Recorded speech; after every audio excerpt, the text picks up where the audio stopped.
Corona ভাইরাসের সংক্রমণ দিন দিন বেড়েই চলেছে। বিশেষজ্ঞরা বলছেন 2020 সালের থেকে 2025-এ করোনা সংক্রমণ ভয়াবহ রূপ ধারণ করতে পারে। এখন প্রশ্ন উঠেছে শিক্ষা প্রতিষ্ঠান বন্ধ থাকবে কিনা। আজকের এই ভিডিওতে জানিয়ে দেব কোন কোন শিক্ষা প্রতিষ্ঠান বন্ধর বিষয়ে সিদ্ধান্ত নিয়েছে শিক্ষা মন্ত্রণালয়।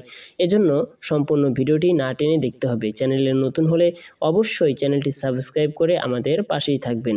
বাংলাদেশে আজ 18 জুন গত 24 ঘন্টায় 18টি নতুন করোনা ভাইরাস রোগী শনাক্ত হয়েছে এবং 2 জনের মৃত্যু হয়েছে।